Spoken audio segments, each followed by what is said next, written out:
اور وہ مجھ پر فدا ہو گئے تھے۔ ان کی والدہ اپنی بھتیجی لانا چاہتی تھی، لیکن اعظم کی ضد کے سامنے مجبور ہو کر مجھے بس اعظم کی پسند پر ہی لائی تھی۔ شادی کی رات اعظم کی خوشی قابل دید تھی۔ مجھے اپنے سامنے دیکھ کر وہ سمجھ نہیں پا رہے تھے کہ کیسے اپنی خوشی کا اظہار کریں۔ ایک بے یقینی سی کیفیت تھی اعظم کی، اس کی تعریف کرنے کا انداز، اس کی محبت کا اظہار۔ مجھے یہ لگا کہ میں کوئی سلطنت کی شہزادی ہوں۔ ایک رات میں اعظم کی محبت نے مجھے خود پر اترنے پر مجبور کر دیا تھا۔ وہ مجھ پر یوں فدا تھے جیسے میرا عاشق ہو، میرا دیوانہ ہو، مجھے پا کر اس نے پوری دنیا کو فتح کر لیا ہو۔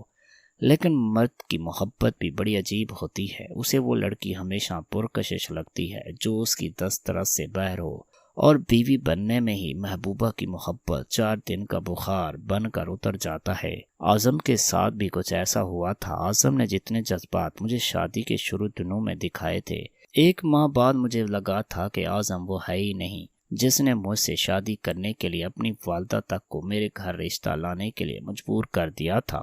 یا شاید اعظم کی والدہ نے مجھ سے اعظم کی شادی اس شرط پر کی تھی کہ کل کو اعظم ان کے رویے کی کبھی شکایت نہیں کرے گا۔ وہ جو چاہے رویہ میرے ساتھ رکھے، وہ میری حمایت کبھی نہیں لے گا۔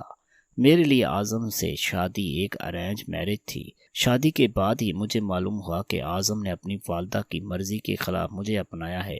میری ساس کا رویہ شروع سے ہی میرے ساتھ صحیح نہ تھا۔ پھر ان کی وہ بھتیجی بھی بار بار ہمارے گھر آتی اور مجھے نفرت سے دیکھتی تھی۔ میری ساس نے میرا جینا دوبر کر رکھا تھا، مجھے ایک پل آرام و سکون سے رہنے نہیں دیتی تھی۔ اعظم کی محبت بس 2 مہینے ہی عروج پر تھی۔ اس کے بعد تو جیسے ہی میں بس ایک عام سی بیوی تھی۔ ان کی والدہ مجھے اعظم کے سامنے ذلیل کر کے رکھ دیتی، لیکن اعظم کی زبان پر ایک حرف نہیں آتا تھا، وہ کچھ نہیں کہتا تھا۔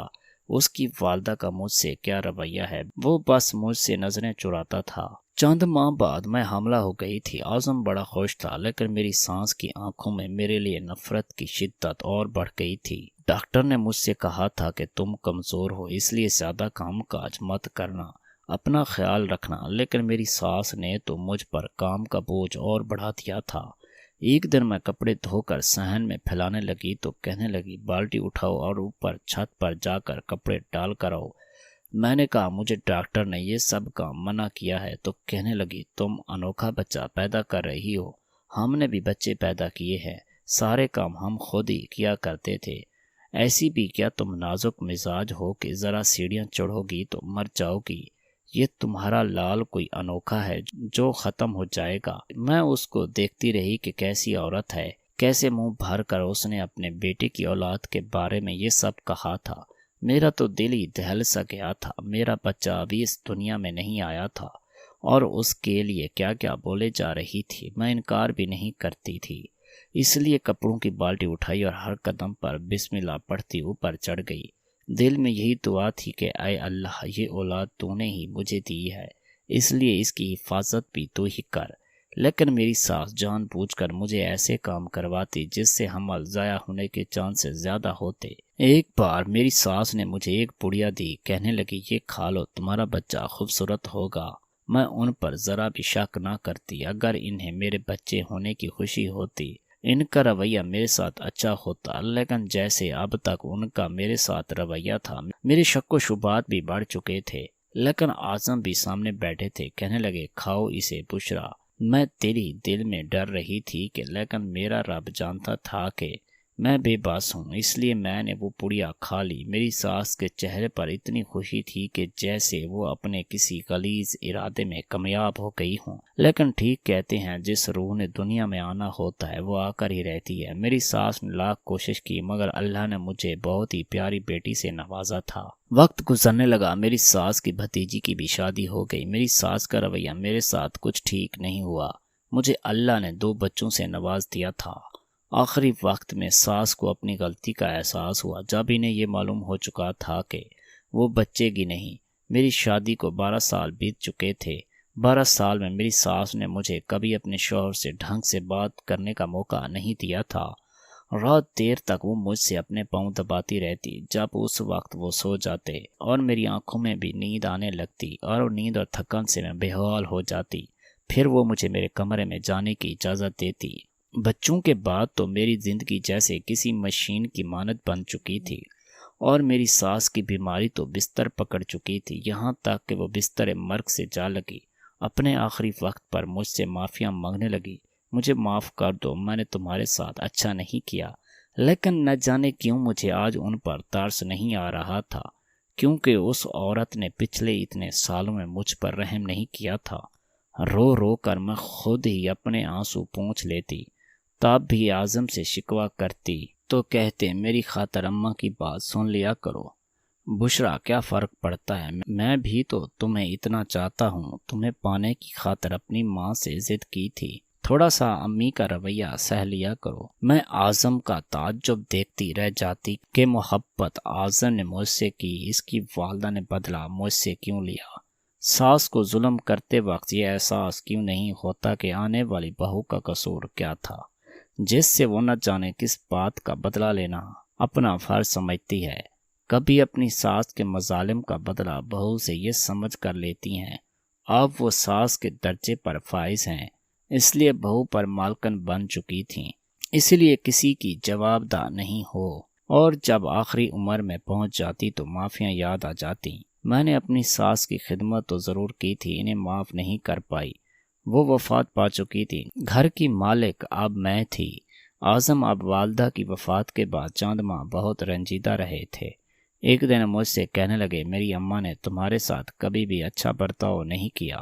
میں جانتا ہوں کہ یہ مشکل امر ہے بشرا، لیکن یہ بھی سچ ہے کہ میں نے تمہیں ٹوٹ کر چاہا ہے، اسی لیے اگر اپنی محبت کے بدلے تم سے کچھ مانگو تو انکار نہیں کرو گی۔ اعظم میرا ہاتھ تھامے پھر سے ایک نئی آزمائش مجھ سے لے رہے تھے۔ مرد کے دو میٹھے بول عورت کے دل کو کسی موم کی طرح پگھلا کر رکھ دیتے ہیں، وہ چاہ کر بھی اسے انکار نہیں کر سکتی۔ میں نے کہا میں آپ کو انکار نہیں کر سکتی اعظم، میں نے آپ سے محبت کی شادی کی ہے، لیکن میری محبت ابھی کم نہیں ہے۔ میرا ہاتھ اپنے لبوں پر لگا کر بڑی اپنائیت سے بولے میری ماں کو دل سے معاف کر دو بشرا، میں نہیں چاہتا کہ انہیں قبر میں کسی کی آہیں بے سکون کریں۔ اعظم اچھی طرح میری تکلیف سے واقف تھے، اپنی ماں کے رویے سے بھی۔ مجھے ایک امتحان میں بڑے پیار سے ڈال رہے تھے، میرے ہاتھ ان کے ہاتھ میں تھے، بڑی محبت سے وہ مجھ سے معافی مانگ رہے تھے۔ مجھے لگا اتنے سالوں کی ملی اذیت اعظم کی سب اپنائیت کے آگے شاید کم تھی۔ میں نے اعظم سے انکار نہیں کیا، اپنی ساس کی ہر زیادتی کو دل سے معاف کیا۔ میری طرح زیادہ تر عورتیں شاید ایسے ہی کرتی ہیں، لیکن یہ سلسلہ تو شاید نہ ختم ہونے والا تھا۔ اعظم کی نوکری چھوٹ گئی تھی، وہ سگریٹ پینے لگے تھے، مجھ سے ان کی پریشانی دیکھی نہیں جاتی تھی، اس لیے میں نے سارا زیور لا کر اعظم کے سامنے رکھ دیا۔ میں نے کہا آپ نوکری چھوڑ کر کاروبار شروع کر لیں۔ میرے زیورات دیکھ کر وہ کہنے لگے میں بے غیرت نہیں ہوں کہ بیوی کے زیورات بیچوں۔ میں نے کہا اعظم ہم ایک دوسرے کے سکھ کے ساتھی ہیں، آپ کی پریشانی میری پریشانی ہے، آپ اپنا کاروبار شروع کریں، جب حالات اچھے ہو جائیں گے مجھے نیا زیور بنوا دیجیے گا۔ اعظم نے میرے زیور بیچ کر کاروبار شروع کر دیا۔ میں نے ہر تنگی سہ کر اعظم کے ساتھ گزاری تھی۔ کئی بار ایسا ہوتا کہ بچوں اور اعظم کو کھانا کھلانے کے بعد کھانے کو کچھ بھی نہیں بچتا تھا۔ اعظم کم خرچہ گھر پر لاتے تھے، ہم پانی پی کر اپنا پیٹ بھر لیتے تھے۔ خالی پیٹ بے شک مجھے دوائیاں دیتا تھا، لیکن دل مطمئن تھا۔ میرے بچے اور شوہر سحر ہو کر سوئے ہوتے تھے۔ آہستہ آہستہ اعظم کا کاروبار ترقی کرنے لگا۔ 3 سال بعد کافی بینک بیلنس بنا چکے تھے، بچے اسکول جاتے تھے۔ ایک بار میں اپنی کزن کے ساتھ بازار چلی گئی، بچے گھر پر اکیلے تھے، مجھے یہی لگا 2 گھنٹے میں واپس لوٹ آؤں گی، لیکن مجھے کیا خبر تھی راستے میں جلوس نکل جائے گا اور آپس میں دونوں سیاسی مخالف پارٹیوں میں جھگڑا بڑھ کر پتھراؤ شروع ہو جائے گا۔ میں اور میری کزن ایک دکان پر چھپ گئے، یہ ہنگامہ آرائی کچھ کام تو ہوا، اپنے گھروں کو جائیں، لیکن شام سے رات ہو چکی تھی۔ میں فون بھی گھر سے نہیں لائی تھی، اندازہ ہی نہیں تھا کہ اس مصیبت میں پھنس جاؤں گی۔ رات کے 11 بج چکے تھے، میرا دل بچوں کے لیے الگ پریشان تھا۔ اعظم کا سوچ کر میں پریشان ہونے لگی تھی، کیونکہ میں دوپہر کو سوئے ہوئے بچوں کو چھوڑ کر بازار کے لیے نکل گئی تھی۔ 2 گھنٹے تک لوٹ کر آؤں گی، بچے بھی بے خبر تھے میں بازار گئی ہوں، اور اعظم مجھے گھر پر نہ پا کر نہ جانے کتنے پریشان ہوں گے۔ میں 12 بجے رکشے میں اپنے گھر پہنچی تھی۔ دروازہ اعظم نے کھولا تھا۔ وہ غضبناک سے قہر بڑی نظروں سے مجھے دیکھ رہے تھے۔ بچے سو چکے تھے۔ میں نے کہا اعظم میں بازار گئی تھی، لیکن وہاں ابھی بھی میں اعظم کو بتانے ہی لگی تھی کہ میرے ساتھ کیا بیتی تھی۔ انہوں نے میرے منہ پر زوردار تھپڑ مارا، کہنے لگے مجھے تمہارا کوئی جھوٹا بہانہ نہیں سننا۔ جب سے میری ماں مری ہے تم تو آوارہ ہو گئی ہو۔ تمہیں نہ میرے گھر کی فکر ہے نہ ہی میرے بچوں کی پرواہ ہے۔ وہ تمہارے پیچھے سے بھوکے رو رہے ہوں گے۔ میں گھر پہنچوں گا تو تمہیں نہ پا کر میرا کیا حال ہوگا۔ تمہیں بس اپنی عیاشیوں کی پرواہ ہے۔ وہ میری کوئی بات سننے کو تیار نہ تھے۔ انہیں لگا کہ میں دوستوں کے ساتھ بازاروں میں گھومنے گئی تھی۔ میں نے کہا اعظم میں 1 گھنٹے میں ہی واپس آ جاتی، لیکن بازار میں حادثہ ہو گیا تھا۔ لیکن وہ اتنے غصے میں تھے کہ میری کوئی وضاحت سننے کو تیار نہ تھے۔ کہنے لگے دفع ہو جاؤ میرے گھر سے، انہی سہیلیوں کے ساتھ رہو جن کی سنگت کی خاطر نہ تمہیں میرے گھر اور میرے بچوں کی پرواہ ہے نہ میری فکر۔ رات کے 12 بج رہے تھے اور اعظم مجھے گھر کے اندر آنے نہیں دے رہے تھے، مجھے باہر کی طرف دھکیلنے لگے تھے۔ میں رونے لگی کہ اعظم مجھے اندر آنے دیں، میں کہاں جاؤں گی اس وقت؟ وہ بولے جہاں سے آئی ہو وہیں چلی جاؤ۔ میں نے کہا اعظم مجھے گھر کے اندر جانے دیں، پاگل تو نہیں ہو گئے؟ آپ کیوں گلی میں میرا تماشا بنا رہے ہیں؟ آس پاس کے گھروں سے کھڑکیوں سے لوگ جھانک کر دیکھنے لگے تھے۔ مجھے معلوم نہیں تھا کہ میری اتنی سی بات پر اعظم یوں بھڑک اٹھیں گے۔ کہنے لگے تمہیں مجھ سے بات کرنے کی تمیز نہیں ہے، تم مجھے پاگل کہہ رہی ہو، یہ عزت ہے تمہاری نظر میں میری؟ میں بتاتا ہوں تمہیں کہ پاگل پن کسے کہتے ہیں۔ میں اپنے پورے ہوش و حواس میں تمہیں طلاق دیتا ہوں۔ وہ الفاظ تھے یا میرے لیے موت کا پیغام۔ اعظم نے مجھے 3 بار طلاق دے دی تھی۔ میں اذیت میں تھی، میرا سر چکرا گیا تھا، میں وہیں بے ہوش ہو کر گر گئی تھی۔ اتنی بڑی بات وہ کیسے مجھ سے کر سکتے تھے؟ لیکن یہ سب ہو چکا تھا۔ مجھے جب ہوش آیا تو میں اپنے کمرے میں لیٹی تھی، لیکن اعظم میرے پاس نہیں تھے۔ محلے کی چند عورتیں تھیں، مجھے ہوش میں دیکھ کر میرے پاس بیٹھ کر کہنے لگیں بہت برا ہوا جو ہوا، لیکن تمہیں اپنے گھر بچوں کا سوچنا چاہیے تھا۔ اب تو خیر پانی سر سے اوپر ہو چکا ہے، میں تو کسی پتھر کے مجسمے کی طرح گمسم سی ہو گئی تھی۔ زندگی کے اتنے سالوں میں نے اعظم کی تو مانی تھی، اب میں ان کے خلاف بھی چلی گئی تھی۔ بس آج پہلی بار بازار گئی تھی، پہلی بار مجھ سے غلطی ہوئی تھی۔ مجھے اعظم کو فون کرنا چاہیے تھا، انہیں بتانا چاہیے تھا، لیکن مجھے یہ معلوم نہیں تھا کہ عورت کی ایک غلطی بھی مرد کو قابل قبول نہیں ہوتی۔ عورت کی ساری قربانیوں کو فراموش کر دیتا ہے، بس اس کی ایک غلطی کو یاد رکھتا ہے۔ کتنی بڑی سزا اعظم مجھے دے چکا تھا۔ میری آنکھوں سے آنسو بہنے لگے تھے۔ کچھ ہی دیر میں میرے بھائی وہاں پہنچ گئے۔ مجھے کمرے کے باہر لڑنے جھگڑنے کی آوازیں آنے لگی تھیں۔ میرے بھائی اعظم کو برا بھلا کہہ رہے تھے، لیکن مجھے اعظم کی جواب کی کوئی آواز نہیں آئی تھی۔ پھر وہ میرے کمرے میں آ گئے۔ بھائی کافی غصے میں تھے، مجھ سے کہنے لگے چلو ہمارے ساتھ۔ میں اٹھ کر بھائی کے ساتھ لگ کر رونے لگی۔ میں نے کہا بھائی میرا گھر برباد ہو گیا۔ اعظم نے میری ایک بھی بات نہیں سنی۔ میں جان بوجھ کر دیر نہیں کی تھی، بس جلوس اور ہنگامہ آرائی کی وجہ سے پھنس گئی تھی۔ میرے بھائی نے مجھے تسلی دی، تم اس شخص کا اب نام مت لو ہمارے سامنے۔ بھائی مجھے اپنے ساتھ لگائے باہر لے گئے۔ سین میں ہی اعظم شرمندہ سا کھڑا تھا۔ میں نے ایک نظر اس پر ڈال کر ہٹا لی، پھر ایک پل ہی تو لگا اعظم کا محرم سے نامحرم ہوتے۔ میری سسکیاں نہیں رک رہی تھیں۔ میرے بھائی جب مجھے مین دروازے تک لے کر جانے لگے تو میں نے کہا بھائی میرے بچے، میں اکیلے کیسے جا سکتی ہوں؟ بھائی نے کہا وہ اپنے باپ کی اولاد ہیں، وہ انہیں پالے گا، تم چلو ہمارے ساتھ۔ یہ بات تو مجھ پر دوہری قیامت بن کر ٹوٹی تھی۔ میرا گھر اجڑا تھا اور میرے بچے بھی مجھ سے بچھڑ گئے تھے۔ وہ کیسے میرے بنا رہ سکتے تھے؟ میں کیسے اپنے بچوں کو بنا رہ سکتی تھی؟ میں نے کہا بھائی میرے ساتھ ظلم مت کریں، میں اپنے بچوں کے بغیر نہیں رہ سکتی۔ لیکن بھائی مجھے زبردستی اپنے ساتھ لے کر میکے آ گئے تھے۔ ادھر جا کر بھی روتی رہتی تھی۔ میرے والدین حیات نہ تھے، 3 بڑے بھائی اور بھابیاں ہی تھیں۔ جب میں ان کے بچوں کو دیکھتی تو میرا دل اپنے بچوں کے لیے تڑپتا۔ میں بلک بلک کر رونے لگتی۔ پتہ نہیں میرے بچوں نے کچھ کھایا بھی ہوگا یا نہیں۔ چھوٹا بیٹا بس 3 برس کا تھا، وہ تو میرا بنا ایک پل بھی نہیں رہتا تھا۔ ایک ماہ گزر گیا تھا لیکن میرے آنسو خشک نہیں ہوئے تھے۔ مجھے پل پل اپنا گھر یاد آتا تھا۔ 1 ماہ بعد مجھے ایک انجان نمبر سے کال آئی۔ میں نے فون اٹھایا، میری بڑی بیٹی تھی۔ کہنے لگی ماما علی کو بہت تیز بخار ہے، آپ گھر آ جائیں۔ علی کی بات سن کر تو میرا دل تڑپا سا گیا تھا۔ میرا بچہ بخار میں ہے، اگر یہ بات میں بھائی سے کہتی تو وہ مجھے کبھی جانے نہ دیتے۔ میں نے ان سے پوچھا کہ تمہارے بابا کہاں ہیں، تو کہنے لگی وہ گھر پر نہیں ہیں مما، آپ گھر آ جائیں۔ میں ان دنوں بیمار تھی اور اپنے کمرے میں پڑی رہتی تھی، اس لیے بھابھی سے یہ کہہ کر گھر سے نکل گئی کہ ڈاکٹر کے پاس جا رہی ہوں، لیکن گھر گئی، اپنے گھر تھی۔ دروازہ بیٹی نے کھولا تھا، میرے بچے صحن میں ہی تھے۔ مجھے دیکھ کر میرے ساتھ لپٹ گئے، رونے لگے۔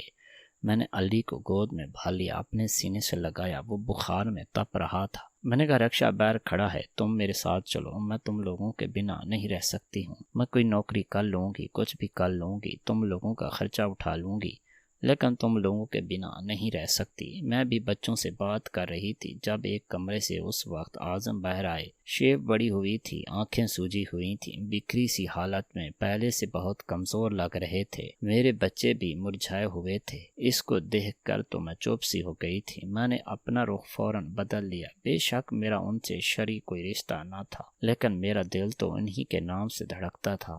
اتنے سالوں کا ساتھ کوئی چھوٹی سی بات تو نہیں ہوتی۔ میں نے بنا ان کی طرف دیکھے کہا میں اپنے بچے لے جانا چاہتی ہوں، ان کے بغیر نہیں رہ سکتی۔ میں نے آنسو بہاتے ہوئے کہا تھا۔ وہ میرے پاس آ گئے، کہنے لگے میرے بغیر رہ سکتی ہو؟ میں نے برجستہ ان کی طرف دیکھا تو وہ آنسو بہا رہے تھے، میرے سامنے ہاتھ جوڑ کر پھوٹ پھوٹ کر رونے لگے اور کہنے لگے بشرا مجھے معاف کر دو۔ وہ مجھ سے معافی مانگنے لگے تھے۔ میں ان کی معافی کا کیا کرتی؟ کیا معافی مانگنے سے وقت کا پہیہ پیچھے جا سکتا تھا؟ کیا طلاق جیسے لفظوں کا ازالہ ہو سکتا تھا؟ وہ میرے لیے محرم سے نہ محرم بن چکے تھے۔ میرا ہنستا مسکراتا گھر، اس کی خوشیاں مجھے واپس مل سکتی تھی؟ نہیں، کچھ بھی تو نہیں ہو سکتا تھا۔ میں نے کہا آپ کی معافی مجھے میرا گھر دوبارہ بسا کر نہیں دے سکتی اور میری وہ خوشیاں نہیں لوٹا سکتی۔ آپ نے مجھے برباد کر دیا ہے۔ ایک بار اگر میری بات سن لیتے تو میں آپ کو غلط نہ لگتی۔ میری بات پر انہوں نے میری طرف دیکھا تھا، کہنے لگے میری ایک بار بات سن لو، شاید اس مسئلے کا کوئی حل نکل آئے۔ میں نے کہا اس کا کوئی حل نہیں اعظم، بس میرے بچے مجھے دے دو، میں انہیں اپنے ساتھ رکھنا چاہتی ہوں۔ میں اپنے بچوں کو اپنے ساتھ باہر لے جانے لگی تھی، لیکن اعظم نے مجھے بازو سے پکڑ روکا۔ نہیں، میں تمہیں جانے نہیں دوں گا جب تک کہ تم میری بات نہ سن لو۔ وہ مجھے زبردستی اپنے کمرے میں لے گئے، دروازہ بند کر دیا۔ پہلی بار مجھے تنہائی میں خوف سا محسوس ہو رہا تھا۔ میں نے کہا یہ آپ کیا کر رہے ہیں؟ میں نے کہا میں آپ کی کچھ نہیں لگتی، لیکن وہ کچھ بھی سننے کو تیار نہ تھے۔ کہنے لگے میں مر جاؤں گا تمہارے بغیر بشرا، بہت محبت کرتا ہوں تم سے، پتہ نہیں مجھے اس وقت کیا ہو گیا تھا، مجھے معاف کر دو۔ دیکھو میری بات سنو، ہمارے پاس ایک راستہ ہے جس سے ہم پھر سے ایک ہو سکتے ہیں۔ میں نے کہا ایسا کون سا راستہ ہے؟ وہ کہنے لگے اگر تم حلالہ کے لیے مان جاؤ۔ یہ سن کر تو میں اعظم کی شکل ہی دیکھتی رہ گئی تھی۔ قربانی کے لیے انہیں میں ہی ملی تھی۔ میں نے انہیں تعجب سے دیکھا، کہا اعظم بے شک میرا آپ سے کوئی رشتہ نہیں رہا، لیکن میں کسی دوسرے مرد کا تصور بھی نہیں کر سکتی، اس لیے بہتر یہی ہے کہ آپ میرے بچے مجھے دے دیں، میں اپنی زندگی بچوں کی خاطر تنہا گزار لوں گی۔ وہ کہنے لگا تمہیں کیا لگتا ہے کہ تمہارے بھائی میرے بچے پالیں گے؟ نہیں بشرا، وہ تمہاری شادی کسی اور سے کروا دیں گے۔ تمہیں یقین نہیں آتا تو بے شک پوچھ لو ان سے۔ یہ کہہ کر انہوں نے میرے دونوں ہاتھ پکڑ لیے۔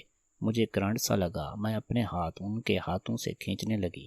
وہ کہنے لگے بہت محبت کرتا ہوں تم سے، تم کیا سمجھتی ہو کہ میرے لیے آسان ہے کہ تم کسی اور کے ساتھ دیکھ سکوں؟ میں تو مر جاؤں گا بشرا، میرے بچے یتیم ہو جائیں گے، میرا گھر ٹوٹ جائے گا، سب کچھ ٹھیک ہو سکتا ہے اگر تم بس ایک آخری قربانی دے دو تو ہمارا گھر بچ سکتا ہے۔ پھر کہنے لگے قصور میں ایک حلالہ سینٹر ہے، وہاں کی ماسی انوری نامی خاتون حلالہ کرواتی ہیں۔ میرا دل نہیں مان رہا، میرے بچوں کے روتے چہرے میرے سامنے تھے۔ 1 مہینے میں کملہ کر رہ گئی تھی، میری بچی بیمار تھی۔ بھابھی کو بھی میں نے یہ کہہ کر سنا تھا کہ اپنی بہن کا دوسرا بندوبست کرو، میرے پاس اپنا گھر بچانے کا کوئی دوسرا راستہ نہ تھا، اس لیے میں نے اس کی بات مان لی اور اس کے ساتھ قصور کے حلالہ سینٹر پہنچ گئی۔ عورت کے لیے شاید اس سے بڑی آزمائش اور کوئی ہو بھی نہیں سکتی کہ وہ دوسرے مرد کے ساتھ ایک پل بھی گزارے۔ میرے لیے ایک لمحہ اذیت ناک تھا، مجھے اس شخص کی سنگت کا سوچ کر دل دہل رہا تھا جس کے ساتھ آج کی رات گزارنی تھی۔ وہ شخص جب کمرے میں داخل ہوا تو پشتوں میں کچھ بول رہا تھا، میں نے ایک بار بھی نظر اٹھا کر نہیں دیکھا تھا وہ کون ہے۔ میری آنکھوں سے تو بس آنسو بہ رہے تھے۔ وہ میرے پاس آ کر بیٹھا، میں سمٹ کر پیچھے ہٹ گئی۔ میرا دل ایسے تھا جیسے کسی نے مٹھی میں لے کر مسل دیا ہو۔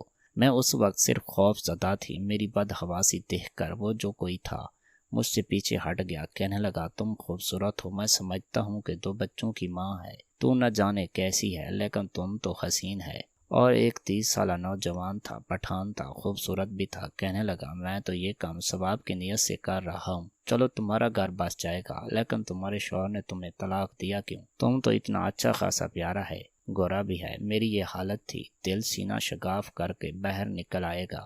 اس نے میرا ہاتھ اس بار بڑی مضبوطی سے تھاما تھا۔ مجھے لگا کہ میری روح فنا ہو جائے گی۔ میں اسے اپنا ہاتھ چھڑوا رہی تھی۔ وہ کہنے لگا، حلالہ کیسے ہوگا؟ دیکھو، ہم تمہارا شوہر ہے، ایک دن کا ہی صحیح، لیکن ہوں تو تمہارا شوہر۔ میں نے ایک بار بھی اس کے چہرے کی جانب غور سے نہیں دیکھا تھا۔ میری وہ رات میرے لیے کسی اذیت سے کم نہ تھی۔ حالانکہ اس شخص نے میرے ساتھ بہت نرمی والا معاملہ کیا تھا، مجھے مفت کا ماحول سمجھ کر استعمال نہیں کیا تھا۔ ایسا ہی رویہ کیا جیسے میں اس کی بیوی ہوں۔ صبح ہوتے ہی مجھے اس کمرے سے باہر نکلنے کا انتظار تھا، لیکن وہ نوجوان نہ جانے کیوں مجھے دیکھے جا رہا تھا۔ اس کی نظریں میری جان نکال رہی تھیں۔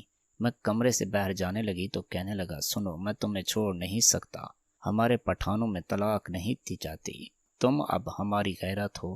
اس کی بات سن کر تو میرے ہوش اڑ گئے تھے۔ میں نے اسے حیرت سے دیکھا تھا۔ میں نے کہا، میرے میاں نے ماسی انوری سے بات طے کی تھی، میں تمہارے ساتھ رہنا نہیں چاہتی۔ کہنے لگا، ماسی انوری کون ہوتا ہے؟ بات طے کرنے والا۔ مجھے تم پسند آ گیا ہے، ہم خوش ہیں، تم نے ہم سے رضامندی سے نکاح کیا ہے۔ پھر حلالہ ایسے نہیں ہوتا جیسے ماسی انوری کہتی ہے، وہ سب زنا کے زمرے میں آتا ہے۔ میں ایک مولوی کو کہتے سنا تھا کہ اگر وہ حلالہ کی نیت سے نکاح کرے کا تعلق قائم کرے تو وہ زنا ہوتا ہے۔ میں نے تمہیں بیوی سمجھ کر نکاح کیا تھا، تم مجھے پسند بھی آ گیا ہے، اس لیے ہم تم کو طلاق نہیں دے گا۔ مجھے لگا میں چکرا کر گر جاؤں گی۔ میں اس کے سامنے رونے لگی تھی کہ میرے چھوٹے چھوٹے بچے ہیں، لیکن وہ شخص کہنے لگا، وہ تمہارا شوہر کا مسئلہ ہے، اب تم پٹھان کی بیوی ہو اور ہمارا بیوی ہے، ہماری غیرت ہوتا ہے، ہم یہ تو مر جاتا ہے یا مار ڈالتا ہے، اپنی غیرت کو نہیں چھوڑتا۔ ایسا ہی ہوا تھا۔ اعظم نے اس شخص کو گریبان سے پکڑ کر پکارا تھا کہ تم میری بیوی کو ابھی طلاق دے دو۔ اس نے اپنی جیب سے پستول نکالی، کہنے لگا، جان سے مار ڈالوں گا اگر میری بیوی کو اپنا بیوی کہا تو۔ حلالہ سینٹر میں ایک تماشا سا لگ گیا تھا۔ پستول دے کر ہم سب کو ہی سانپ سو گیا تھا۔ یہ پتا تھا کہ وہ پٹھان 1 منٹ بھی گولی چلانے سے پہلے ہی سوچے گا ہی نہیں۔ وہ مجھے اپنے ساتھ کشمیر لے گیا تھا، میرا خیال بھی رکھتا تھا، میرے ساتھ رویہ بھی اچھا رکھتا تھا، اپنے گھر والوں کو میرے خلاف بھی بولنے نہیں دیتا تھا، لیکن میں اپنے دل کا کیا کرتی جو ہر وقت اپنے بچوں میں اٹکا رہتا تھا۔ میری دوسری شادی کو 4 سال گزر گئے ہیں۔ وہ ایک اچھا انسان ہے، میرا ایک بیٹا بھی ہے، وہ میرا بہت خیال بھی رکھتا ہے۔ حلالہ واقعی کوئی مذاق نہیں ہے، نہ ہی طلاق کوئی چھوٹی سی غلطی ہے جسے معمولی سمجھ کر کرتے اور عورت کو حلالہ کے نام پر کسی کی ایک رات کی بیوی بنا دے۔ یہ بات شاید اعظم کو اچھی طرح سمجھ آ گئی ہوگی۔ مجھے اب بھی اپنے بچے یاد آتے ہیں۔ ہاں، یہ ضرور ہوا کہ مجھے اعظم کا خیال نہیں آتا، کیونکہ اس کی محبت اگر سچی ہوتی تو مجھے ہر بار تختہ مشق نہ بناتا۔